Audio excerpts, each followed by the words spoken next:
우리가 몇 주 전부터 이제 골로새서를 같이 보고 있는데 오늘 본문이 정말 중요한 본문입니다.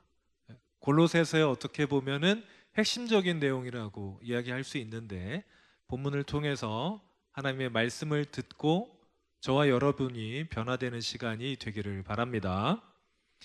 지금 골로새서를 보면서 우리가 골로새 교회의 상황을 좀 알게 되었는데 혹시 기억하지 못할까봐 제가 정리를 해드리면, 여러분 골로새라는 도시가 어떤 도시였냐면 원래는 상업적으로 굉장히 융성했던 도시인데, 발달했던 도시인데 근처에 다른 좋은 도시들이 생겨나면서 점점 쇠락해가는 도시입니다. 그러다 보니까 골로새 안에 상업이 융성하면 어떻게 되겠어요? 철학이나 종교 같은 것들이 많이 이제 부딪혀 있겠죠. 혼재 있는 상황에서 쇠락해 가니까 사람들이 원래는 좀 다른 것들에 신경 쓰며 살다가 삶이 어려워지니까 정신적인 것에 기대려고 하다 보니 거기에 이단들이 많이 생기게 되는데, 그 이단들이 좀 여러 가지 종교들이 혼합된 양상을 띄었습니다.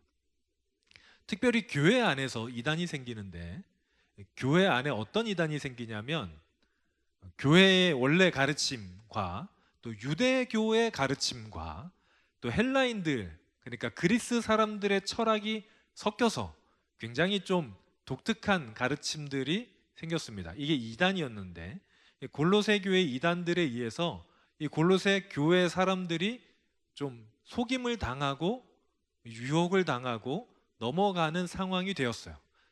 그 상황에서 바울이 편지를 쓴 겁니다. 그 중에 어떤 이야기들이 있었냐면, 첫 번째가 오늘 본문에 보니까 먹고 마시는 거, 절기, 꾸며낸 겸손, 천사숭배, 요 네 가지를 대표적으로 꼽고 있습니다. 먹고 마시는 거는 뭐냐면 먹을 수 있는 것과 못 먹는 거에 대한 이야기입니다. 여러분 구약 성경을 좀 보시다 보면 먹을 수 있는 게 있고 구약의 율법에 따르면 못 먹는 게 있어요. 대표적으로 먹을 수 없는 게 여러분 기억나는 거 있으세요? 구약을 이렇게 출애굽기나 읽다 보면 먹어도 되는 거, 못 먹는 거 이런 게 있는데 문제를 한번 내볼까? 여러분 피는 먹을 수 있습니까? 못 먹습니까? 못 먹죠. 구약의 율법에 따르면 피는 못 먹습니다. 그래서 제가 선지해장국을 대할 때 이걸 어떻게 해야 되나 굉장히 고민해서, 여러분 드셔도 돼요. 드셔도 됩니다. 유대인들이 근데 이런 율법들, 그 당시에는 이제 발굽이 갈라지지 않은 것들은 못 먹게 돼 있었고, 또 뭐 뱀 같은 이제 배로 기어다니는 것들은 못 먹게 돼 있었고, 이런, 그다음에 시체를 먹는 조류는 못 먹게 돼 있었고, 이런 것들이 있었습니다. 그러다 보니까 사람들이, 이 유대인들이 골로새 교회에 가서도 야 너네 하나님을 믿는다고 하면서도 피 먹으면 안 돼, 이런 거 저런 거 먹으면 안 돼라고 이야기를 한 거예요. 여러분 그 율법이, 모세가 율법을 받았을 때, 그러니까 예수님으로부터도 천 몇백 년 전에는 하나님이 그거를 이스라엘 민족에게 금한 이유들이 있었습니다. 대부분이 전부는 아니지만 어떤 동물이었냐면 전염병을 옮길 만한 동물들이었어요. 그렇기 때문에 먹지 말라고 하셨고, 또 피 같은 것도 어떤 이유 때문에 못 먹게 하셨는데, 이제 그런 것들이 예수님이 오면서 그게 중요한 것이 아니고 생명을 소중히 여기는 것이 중요한 거라고 이제 점점 바뀌어 가거든요. 그런데 유대인들은 그것을, 자신들이 평생 지켜온 것을 놓지 못해서 새로 교회로 들어온 이방인들에게도 자기 율법을 지켜야 된다고 했던 거죠. 이 유대교의 가르침이 골로새에도 와서 먹고 마시는 것을 지적하면서 너네 잘못됐어, 너네 교회는 틀렸어, 그러니까 우리 쪽으로 와야 돼 라고 이야기를 한 겁니다. 여러분 길거리를 가다 보면 혹시 여호와의 증인이나 제칠 안식교 같은 데서 전도 나온 거를 볼 수가 있어요. 거기서 보통 뭐라고 하냐면, 첫 번째 하는 게 너네 주일을 지키는데, 일요일을 지키는데 너네 일요일이 안식일이 원래 아닌 거 알아? 이렇게 얘기하는 거 들어보신 분 있으세요? 여러분 안식일 원래 무슨 요일입니까? 토요일입니다. 안식일은 원래 토요일이에요. 일주일의 시작이 무슨 요일이에요? 일요일입니다. 주일이 시작이에요. 그러면은 하나님께서 주일에 이제 창조를 시작해서 1, 2, 3, 4, 5, 6 하고 마지막 날이 무슨 요일이에요? 토요일이죠. 원래 토요일이 안식일입니다. 근데 주님이, 우리 예수님이 언제 부활하셨죠? 주일에 부활하셨어요. 이거 다 알고 계시는 거 제가 알아요. 제가 대신 답을 해주는 거죠. 예수님께서 돌아가신 건 안식일 전날 금요일에 돌아가셨고, 예수님 부활하신 건 안식일 다음 날 새벽에 부활하셨습니다. 그래서 초대교회 사람들은 안식일이 아닌 주일을 하나님의 날로 지켰어요. 주님이 부활하신 날, 새 창조의 날, 안식일을 제7일이라고 했는데, 여러분 일주일이 일곱째 날까지 있으니까 7일 다음에는 다시 어떻게 돼요?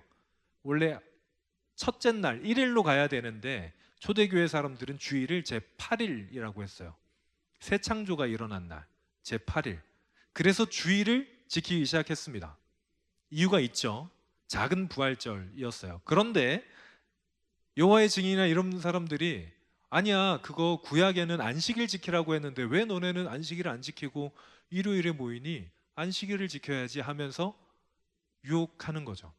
골로새 교회에서도 마찬가지였습니다. 절기에 대한 이야기도 있었습니다. 그 다음부터 이 주님이 부활하시고 나서는 사람들이 절기를 언제를 지켰냐면 성탄절은 좀 이후에 있었지만 성탄절이나 부활절을 제일 중요한 절기로 지켰습니다. 그리고 이방인들에게 복음이 전해지다 보니까 차츰 유월절이나 맥추절이나 수장절 같은 유대인의 절기는 잘 지키지 않았어요. 그는 유대인들의 절기였으니까요. 우리도 지금 유월절 안 지키잖아요. 여러분 유월절 안 지키시죠? 맥추절을 잘 안 지키잖아요. 이걸 유대인들이 걸고 넘어진 거죠. 너네 그런 율법 지켜야 돼. 그런가 하면 헬라인들의 가르침에 따라서 또 이상한 이야기들이 생기기 시작했습니다. 뭐냐면 여러분 헬라인들은 신을 굉장히 우리보다 전혀 이렇게 우리가 가까이 갈 수 없는 존재로 여겼습니다. 물론 그건 우리도 마찬가지지만, 그러다 보니까 어떤 특이한 사상이 생겼냐면 하나님께 직접 제사 드리는 거는 교만한 거였어요. 하나님께 직접 예배를 드리는 거는 교만한 거라는 생각이 있었습니다.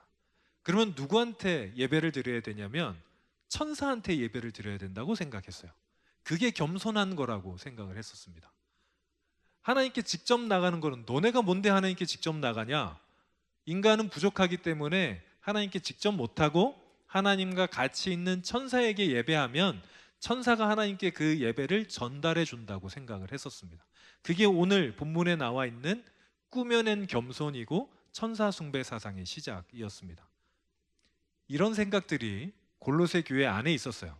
여러분, 이런 것들이 여러분에게 사실 와닿지 않죠? 여러분 천사 숭배하라 그러면 할 거예요? 안 하잖아요. 근데 오늘 하고 싶은 얘기가 뭐냐면 이런 게 골로새 도시 안에서 트렌드였다는 거예요. 그 당시에 새로운 가르침이었고 사람들이 유혹에 넘어갈 만한 어떤 새로운 사상이었다는 것이죠. 오늘날에는 그런 사상이 뭐가 있을까요? 오늘날에 우리에게 새로운 트렌드들, 우리에게 오늘날 다가오는 유혹거리들 뭐가 있을까요? 저는 이제 제 친구들이 이미 자녀들을 많이 키웠어요. 많이 키워서 어떤 친구 자녀는 이제 고등학교 올라간다 그러고, 어떤 친구는 뭐 중학교 올라간다 그러고, 좀 있으면 이제 청년부가 될 수도 있는 친구도 있는데, 하여튼 그 친구들이 자녀를 키우면서 굉장히 유혹을 많이 받는다고 하더라고요. 물론 제 친구들, 자녀를 그렇게 있는 친구들 다 목사님들입니다. 다 목사님들이에요. 한 명도 목사님이 아닌 친구가 없어요, 대부분. 그런데 그 친구들이 이제 자녀를 키우는데 어떤 유혹이 있냐면, 야, 우리도 학원을 보내야 될 것 같은데. 여러분 아시겠지만 목회자가 자녀를 학원 보내는 게 쉬운 일이 아닙니다. 먹을 걸 줄여야 학원을 보낼 수 있어요. 야, 우리 자녀도 좀 과외를 해야 될 것 같은데. 이런 이야기들이죠. 여러분, 자녀를 양육함에 있어서 요즘 트렌드가 뭡니까? 어떻게든 인서울 대학교를 보내고 되도록이면 스카이를 보내는 거죠. 그래야 인생이 실패하지 않는다고 생각해요. 그래서 좋은 대학교 보내면 그 다음에 어딜 가야 돼요? 좋은 직장을 가야 돼요. 좋은 직장에 가면 이제 어떻게 해야 돼요? 결혼을 좋은 친구랑 또 시켜야 돼요. 결혼을 또 좋은 친구랑 시켜서 하면 또 어떻게 해야 돼요? 그 손주를 또 스카이를 보내야 돼. 끝이 나지 않습니다. 여러분, 그런데 우리는 머리로는 알아요. 아, 그렇게 해봤자 사실 거기에서 얼마 지나지 않습니다. 그게 그거예요, 사실. 제 생각에는 그래요. 그런데 그렇게 하지 않으면, 스카이를 가지 않으면, 좋은 직장, 우리가 흔히 말하는 뭐 그 좋은 직장들 있잖아요. 거기에 가지 못하면 실패한 인생입니까? 아니죠. 그런데 실패한 인생이 될 거라고 생각합니다. 그게 트렌드인 것 같아요. 외모가 굉장히 뛰어나야 된다고 생각합니다. 요즘의 남자들은 예전보다 좀 나아진 게, 예전에는 이 남자 친구들이 살을 너무 많이 뺐어요. 우리 아이돌 하는 사람들이 너무 살을 빼다 보니까, 그것도 이게 한참 옛날 이야기긴 하지만 막 바지도 굉장히 줄여 입고 막, 저는 너무 보기가 안쓰럽더라고. 근데 요즘은 이제 운동하는 게 좀 그게 됐죠. 그리고 몸을 막 이렇게 키우는 건 건강을 위해서는 좋은 것 같아요. 근데 여자 친구들은 너무 요즘엔 뼈말라라고 하더라고요. 여러분, 그렇게 마르지 마세요. 네, 건강에 좋지 않아요. 그렇게 마르지 않아도 됩니다. 여러분은 아이돌이 아니에요. 그렇잖아. 아이돌이 될 필요도 없어요. 그렇게 마르지 않아도 됩니다. 그런데 그렇게 말라야 내 가치가 있다고 생각하는 것 같아요. 외모가 내가 생각하는 선 이상으로 뛰어나야 실패한 인생이 아닐 거라고 생각하는 것 같습니다. 그렇지 않은데, 내가 차분히 앉아서 생각해 보면 전혀 그렇지 않은 걸 알면서도 그렇지 않으면 내가 인생에서 패배한다고 생각하는 것 같아요. 여러분, 인생의 성공의 가치관을 뭐라고 생각하십니까? 뭐가 성공한 인생 같아요? 대부분은, 많은 친구들은 재정적인 면을 생각하는 것 같아요. 그래도 여러분, 제 설교를 듣고 아, 그래, 나는 이제 돈을 안 벌어야겠다 생각, 그런 말은 아니에요. 그렇지만 인생의 성공의 잣대가 돈은 아닌 것 같아요. 그럼 인간관계일까요? 인간관계를 잘해서 친구가 많고 인기가 많으면 성공한 인생입니까? 그렇지는 않은 것 같아요. 그런데 요즘 트렌드, 흔히 말하는 사람들이 얘기하는 이 사이에 들어가서 얘기를 하다 보면 어떻게 되냐면, 나도 내 자녀를 그렇게 키워야 될 것 같아요. 어떻게든 강남으로 가야 될 것 같아. 아니면 저 중국동 뭐 어떻게 저기라도 가야 될 것 같아요. 노원구라도 가서 거기서 애들 학원을 다니게 해야 될 것 같은 생각이 들어요. 세상이 우리에게 그렇게 이야기하고 있습니다. 그게 우리를 속여 넘어가는 현대의 트렌드인 것 같습니다. 그럼 바울은 뭐라고 얘기합니까? 트렌드에 떠다니는 우리 골로새 교회의 교인들을 향해서 바울이 뭐라고 얘기하냐면, 이런 것은 다 그림자라고 얘기해요. 이런 것들은 다 그림자예요. 그러면 그림자가 아닌 실체가 있을 거 아니에요? 17절에 보면 몸은 그리스도라 라고 얘기하고 있어요. 이 몸이란 단어가 헬라어로 실체란 뜻을 가지고 있는데, 이런 것들, 천사 숭배하는 것들, 또 다른 가르침 따르는 것들, 그 다 그림자고, 그 율법들 다 그림자고, 진짜 실체, 중요한 게 누구냐면 그리스도. 몸은 그리스도다 라고 이야기합니다. 여러분, 몸이 그리스도예요. 실체가 그리스도입니다. 뭔 말이냐면, 이 세상에서 트렌드들이 있잖아요. 이 세상에서 흔히 우리를 속이는 것들, 이렇게 하면 성공할 거야, 저렇게 하면 성공할 거야 라고 하는 것들은 사실 진짜 성공의 그림자인 거예요. 성공한 인생 같지만 아니에요. 그런데 그 실체가 무엇이냐라고 하면 바울이 얘기하기로는 그리스도다라고 이야기하는 거죠. 누군가는 얘기할 겁니다. 어떻게 그리스도가 성공이 됩니까? 예수님이 돈을 벌어주나요? 예수님이 우리를 성공하게, 진급하게 해줍니까? 승진하게 해주세요? 제 노후를 보장해 주시나요? 라고 얘기할 수 있습니다. 거기에 대해서 바울이 뭐라고 얘기하냐면 오늘 본문에 자라게 하시는 분은 하나님이다 라고 얘기합니다. 제가 예전에 한번 이 예를 들었는데 식물을 키워보신 분 있으신가요? 내 손으로 키웠다. 우리 엄마가 말고 우리 아버지가 말고 내가 키웠다. 별로 없어요? 경태밖에 없나? 경태는 많이 키웠을 것 같아요. 다른 친구들은 있을지 모르겠는데, 여러분 식물을 키우려면 뭐 해야 돼요? 햇빛을 쏘여주고 물을 주고 양분을 주면 식물이 자라죠. 그런데 식물이 자라게 하는 게 제가 자라게 하는 겁니까? 알아서 자라요. 알아서 자라잖아요. 저는 농사를 지어봤어요. 큰 농사를, 전 3,000평에다 농사를 지어봤습니다. 제가 첫 번째 있던 교회에서 밭을 제가 원하지도 않고 기도하지도 않았는데 3,000평이나 가지고 계시더라고요. 거기는 전임 사역을 시작하면 제일 막내 전임 사역자가 밭농사를 해야 돼요. 아침마다 나가서 물을 주고, 여러분 3,000평에 물 줘보셨습니까? 저는 비 올 때마다 너무 시험에 들었어요. 비가 오면 농약을 뿌려야 돼. 빗방울을 튕기면 그게 잎에 가서 병이 되거든요. 모든 땅에는 병균이 있어요. 비가 오면 농약을 뿌려야 돼요. 하나님 비가 안 오게 해주세요. 근데 비가 어찌나 그렇게 많이 오는지 자주 왔어요. 어제 뿌렸는데 오늘 또 뿌려야 되고. 그렇지만 농사를 짓다 보면 신기하다는 생각을 해요. 어린 모종을 심었는데 물만 줬는데 자라요. 자라는데 쑥쑥 자랍니다. 어제와 오늘이 다르게 자라요. 어떻게 자라는지 모르게 갑자기 어느 날 열매가 맺히고 어느 날 열매가 익어가요. 너무 신기해요. 그거는 사람이 하는 게 아니죠. 하나님이 하시는 겁니다. 여러분, 우리 인생도 마찬가지입니다. 우리를 자라게 하시는 분이 여러분이세요? 우리가 공부를 아무리 많이 해도 시험에서 그게 안 나오면 소용이 없어요. 저만 경험한 게 아니죠. 경험하지 못하신 것 같은데, 저는 정말 한다고 했는데 이상하게 안 본 데서만 나오네, 이런. 왜냐하면 모든 부분을 다 공부한 친구들은 좋은 점수를 받아야 되지만 이제 마지막 날 이제 막 이렇게 벼락치기를 하는 저 같은 친구를 보면은 포기할 건 포기해야 돼요.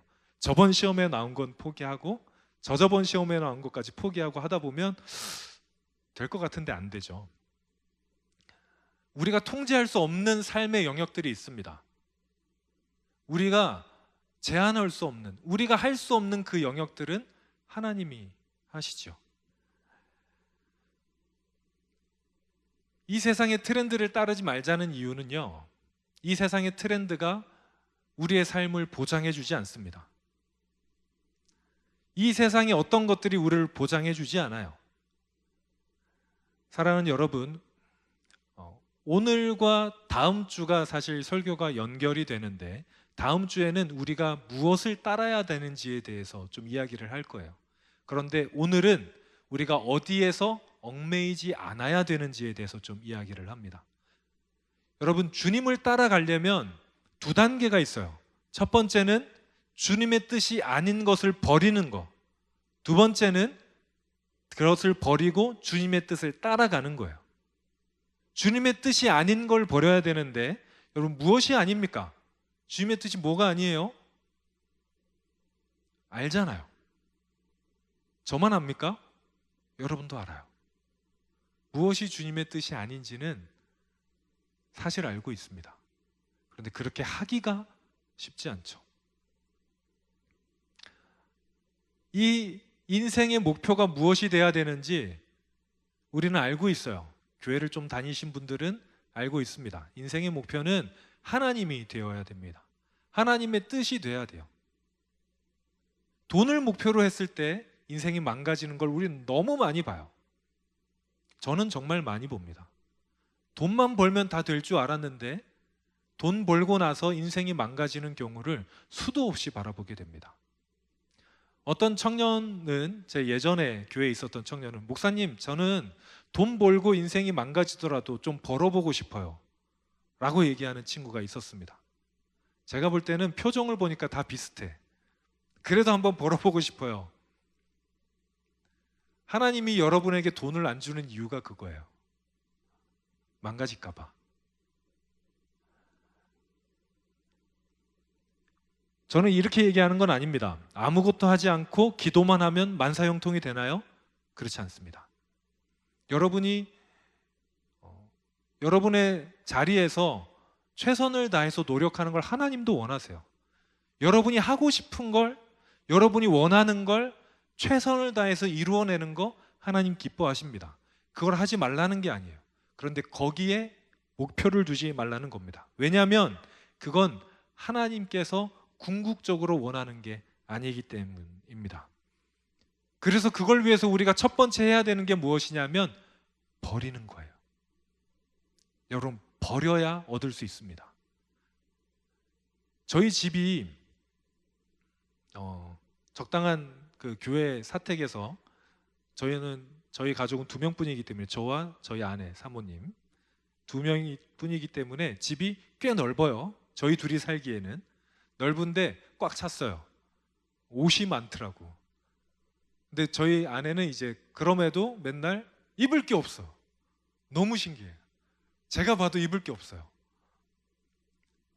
그래서 저희 장모님이 한 번은 오셔가지고 너네는 앞으로 옷을 사려면 하나를 버리고 사라고 처방을 내주셨어요.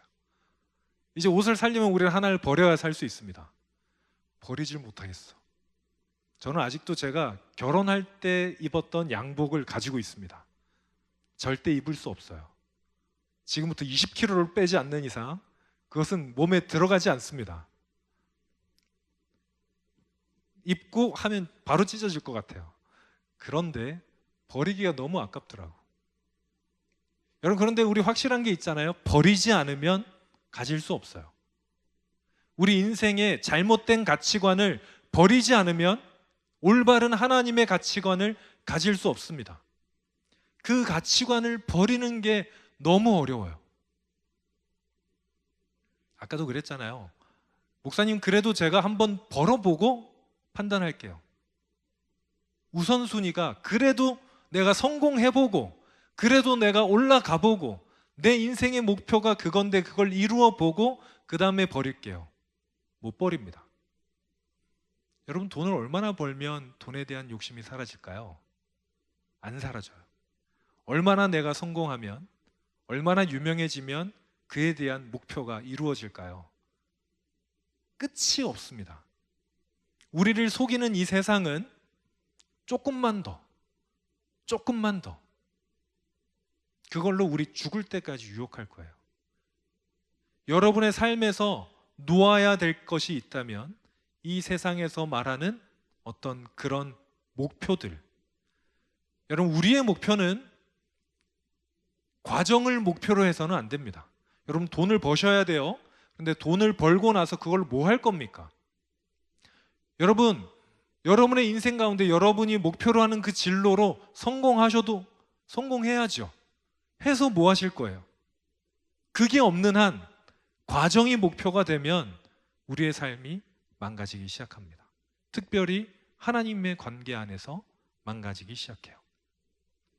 제가 지난 수련회에서 기도하는 시간이 있었습니다. 서로를 위해서. 우리 청년들한테 몇몇 청년들한테, 모든 청년들한테 할 시간은 없었고 몇몇 청년들한테 기도 제목을 물어봤어요. 제가 그때 한 10명 정도 기도를 해줬던 것 같은데 그 10명 중에 9명의 기도 제목이 진로 문제였어요. 전 당연하다고 생각합니다. 지금 이 시간 앞이 보이지 않잖아요. 내가 어디로 걸어가야 될지, 어디로 가는 게 맞는지, 무엇이 주님의 뜻인지 모르잖아요.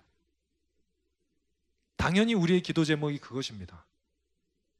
여러분, 여러분의 진로에 대해서 기도하고 고민하고 나아갈 때 딱 하나 우리가 안심해야 될 수 있는, 안심할 수 있는 것이 있습니다. 무엇이냐면 우리를 자라게 하시는 분이 누구십니까? 하나님이시니까. 그러니까 여러분, 하고 싶은 걸 하세요. 할 수 있는 걸 하십시오. 여러분의 위치에서 최선을 다해서 하세요. 하나님이 원하지 않는 게 아니라면 여러분 할 만큼 하십시오. 특히 우리 뒤에 있는 우리 장년분들, 나이가 한 50이 넘으신 분들은 다른 거 하시면 안 됩니다. 그런데 우리 앞에 있는 20대, 30대 초반, 뭐든지 하셔도 돼요. 하나님이 막는 게 아니면, 하나님 보시기에 이거는 나는 세계 최고의 도둑이 될 거야 라는 게 아니면 여러분 뭐든지 하셔도 됩니다. 하나님 옆에서 응원하실 거예요. 최선을 다해서 하십시오. 그런데 그거는 과정이어야 돼요. 여러분의 직업이 목표가 되게 하지 마십시오. 여러분의 업적이, 여러분의 성적이, 여러분의 어떤 이루어내는 무엇인가가 목표가 되게 하지 마십시오. 여러분의 목표는, 여러분의 삶의 끝에는 하나님이 계셔야 돼요. 몸은 그리스도여야 됩니다. 다른 것들은 과정이 되어야 됩니다. 하나님, 내가 하나님의 뜻을 이루기 위해서 제 이 자리에 서 있습니다. 하나님의 뜻을 이루기 위해서 이 자리에 서 있습니다. 그러기 위해서 내 걸 내려놓사오니 주님, 나를 사용하여 주옵소서. 예수님께서 언제 한번 어떤 여인을 만나셨습니다. 사마리아라는 땅에 사는 여인인데요, 이 여인은 인생의 목표를 남편에게 두고 있던 여인이었어요. 그런데 한 남편을 만났는데 그 남편이 자기에게 만족을 주지 못했습니다. 남편을 바꾸었어요. 그렇게 몇 번을 바꿨습니다. 그런데도 지금도 만족하지 못하는 삶을 살고 있는 여인이 있었습니다. 그 여인이 하도 눈총을 받고 손가락질을 당하니까 아주 해가 뜨거울 때 어떤 사람도 그 돌아다니지 않는 그 낮 시간에 우물에 와서 물을 길러 왔어요. 그때 세상의 트렌드는 여인이 성공하려면 남편을 잘 만나야 됐거든요. 여인은 그 트렌드에 따라서 충실하게 살았습니다. 그런데 행복하지 않았어요. 주님이 그 여인을 만났습니다. 그리고 그 여인에게 그렇게 말씀하셨어요. 너가 비록 그런 인생을 살았지만 너는 진짜 하나님을 만날 때가 올 거다. 그리고 너의 앞에 있는 내가 바로 그 너가 만나고자 했던 하나님이다 라고 이야기하십니다. 하나님은 그 여인을 만나러 주님을 보내셨고, 주님은 그 여인 한 명을 만나러 사마리아 땅까지 들어가셨습니다. 그리고 불러주셨어요. 나한테 오라고. 다른 것들 찾지 말고 나를 찾으면 된다고. 우리 이 시간 우리가 찾으며 바랬던 그 많은 것들을 좀 내려놓을 수 있었으면 좋겠습니다. 그때 주님께서 우리 마음 가운데 주님의 것으로 채워주실 겁니다. 우리 찬양팀 앞으로 나와주시고요. 그 우물가에서 주님이 그 여인을 만났을 때, 그래서 진짜 삶이 무엇인지, 우리가 목표로 해야 되는 것이 무엇인지, 하나님을 목표로 향해 가야 되는 것이 어떤 것인지 말하였을 때 아마 처음부터 그 여인은 받아들이지는 못했을 수도 있습니다. 그런데 그 여인이 주님이 정말 하나님이심을 알고 자신의 인생을 바꾸어 주실 분임을 알고 주님과 함께 했을 때 그 여인은 메시아를 만났어요. 구세주를 만났습니다. 삶이 변하기 시작했습니다. 헛된 것들 찾던, 헛되고 헛된 것을 찾아서 그 전에는 허무하기만 했던 인생이 충만해졌습니다. 사랑하는 여러분, 오늘 여러분 마음 가운데 있는 헛된 것들을 버리시기를 바랍니다. 하나님, 내가 다른 것에 치중했다면 그걸 놓을 수 있도록 해달라고, 주님으로 채울 수 있도록 저를 충만케 해달라고 좀 그렇게 고백했으면 좋겠습니다.